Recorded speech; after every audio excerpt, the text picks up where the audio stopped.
One is not born but rather becomes a woman. Simone de বেউভরের এই বিখ্যাত উক্তির মাঝে লুকিয়ে আছে এক গহীন সত্য। নারী শুধু জন্মগত পরিচয় নয়, বরং এক অবিরাম নির্মাণের গল্প, যেখানে প্রতিটি কোড লাইনে শুধু প্রযুক্তি নয়, বরং সেখানে প্রতিটি লাইনে লেখা থাকে প্রতিরোধ, প্রত্যাখ্যান এবং পুনর্নির্মাণের ইতিহাস। সেই ইতিহাসের এক অনন্য নারী নির্মাতা ফেই ফেই লি। তিনি চতুর্থ শিল্প বিপ্লবের এই সময়ে গডমাদার অফ এআই নামে পরিচিত। ফেই ফেই লি জন্মেছিলেন চীনের বেইজিং শহরে, বেড়ে উঠেছিলেন সিচুয়ানের সবুজে ঘেরা স্বর্গে। কিন্তু তার জীবন নাটকীয়ভাবে মোড় নেয় যখন তিনি 16 বছর বয়সে পিতামাতার সঙ্গে একটি নতুন জীবনের সন্ধানে মার্কিন যুক্তরাষ্ট্রে আসেন। একসময় সচ্ছল পরিবারটি হঠাৎ করে হয়ে পড়ে নিউ জার্সির এক বদ্ধ ছোট ফ্ল্যাটের বাসিন্দা। বাবা ক্যামেরা মেরামত করেন, মা সুপারমার্কেটে ক্যাশিয়ার। এই নতুন জীবনে তরুণী লি কাজ করেন ওয়েট্রেস আর ক্লিনারের মতো খাঁটি শ্রমিক শ্রেণীর পেশায়। দিনে স্কুল, রাতে কাজ, মাঝখানে স্বপ্ন।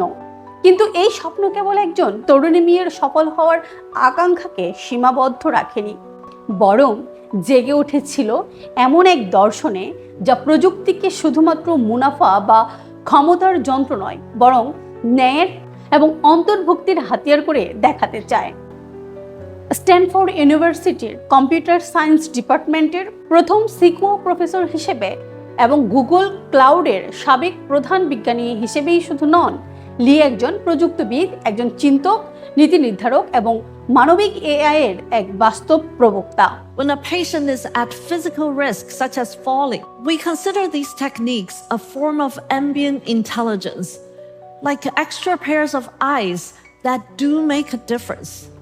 তার গবেষণা কম্পিউটার ভিশন, মেশিন লার্নিং ও কগনিটিভ নিউরোসায়েন্স, এই তিনটাকে একত্র করে তিনি এমন একটি এআই পরিকল্পনা করেছেন যা শুধু ডেটা বিশ্লেষণ করে না, বরং অনুধাবন করে এবং সহানুভূতির জায়গা থেকে সিদ্ধান্ত নেয়। লিয়ের চিন্তা কাঠামোতে রয়েছে হিউম্যানিস্ট টেকনোলজি। তিনি প্রযুক্তিকে নির্জীব যন্ত্রের হাত থেকে মুক্ত করে এক মানবিক প্রক্রিয়ায় পরিণত করতে চেয়েছেন। তার দর্শন অনেকাংশে এক্সিস্টেনশিয়াল হিউম্যান ও ক্রিটিক্যাল থিওরির প্রভাব বহন করে, যেখানে প্রযুক্তি ব্যবহার কাঠামোগত বৈষম্য চিহ্নিত করে এবং সেই ক্ষমতার কেন্দ্রীকরণকে প্রশ্ন তোলে।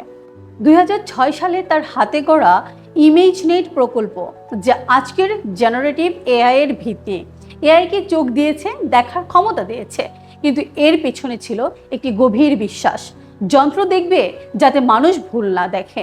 তার এই সৃষ্টি ছিল এক নৈতিক দায়বদ্ধতা থেকে। ফেই ফেই লি নিজের অভিজ্ঞতা থেকে বুঝেছেন এবং বোঝাতে চেয়েছেন, নারীরা কেবল বাইরের ব্যবস্থার দ্বারা সীমাবদ্ধ নয়, বরং তাদের উপর চাপিয়ে দেওয়া হয়েছে সামাজিক নিষেধাজ্ঞা, আত্মবিশ্বাসহীনতা এবং মিডিয়ায় তাদের দৃশ্যমানতার অভাব। তিনি বলেন, AI can not lake female voices. এই বক্তব্যটি আজকের বাংলাদেশ, ভারত, আফ্রিকা, এমনকি যুক্তরাষ্ট্রের মতো উন্নত দেশেও সমানভাবে প্রযোজ্য। তার এআই ফর অল উদ্যোগের মাধ্যমে তিনি প্রান্তিক অদৃশ্য কণ্ঠলোকে সামনে এসেছেন। তার এই কাজ আমাদের দেশেও অনুকরণীয় হতে পারে। Today, that light is reaching the digital minds. Spatial intelligence are allowing machines to interact not only with one another, but with humans and with 3D worlds, real or virtual. বাংলাদেশের মেয়েরাও বিজ্ঞান প্রযুক্তির জগতে প্রবেশ করবে। এই এআই দিগন্তে তাদের কণ্ঠস্বর হবে সুচারু, তীক্ষ্ণ ও অপ্রতিরোধ। I am shy person, not good at expressing myself, but I insisted on publishing a book because the field of AI cannot lack female voices.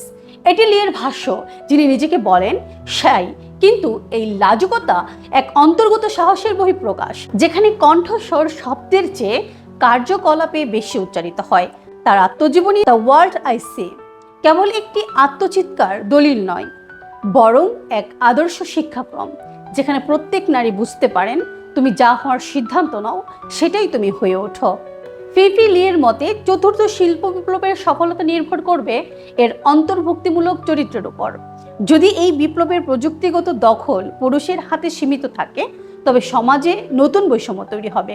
তাই নারীর প্রযুক্তিগত সম্পৃক্ততা শুধু সামাজিক দায় নয়, বরং এটি ভবিষ্যতের জন্য এক চূড়ান্ত নৈতিক কর্তব্য। লি আমাদের শেখাতে চেয়েছেন, একা হয়ে গেলেও কথা বলতে হয়, চুপ থেকেও বিদ্রোহ করা যায়, প্রযুক্তিকে ভালোবাসা যায় যদি সেটি মানুষকে আপন করে। নারী হয়ে জন্মালেই সীমাবদ্ধ হওয়া নয়, বরং তা হতে পারে ইতিহাসের দিক পরিবর্তনের অনবদ্য সুযোগ। বিশ্বকবি রবীন্দ্রনাথ ঠাকুর তার গানে ধ্বনিত করেছিলেন, যদি তোর ডাক শুনে কেউ না আসে তবে একলা চলরে। হয়তো ফি ফি লি সেই মন্ত্র ধারণ করেই কাজ করে গেছেন, একজন নীরব বিপ্লবী, একজন লুকানো জ্যোতিষ্ক, যিনি চতুর্থ শিল্প বিপ্লবের আকাশে নারীর অস্তিত্বকে রক্তিম সূর্যের মতো জাগিয়ে তুলেছেন।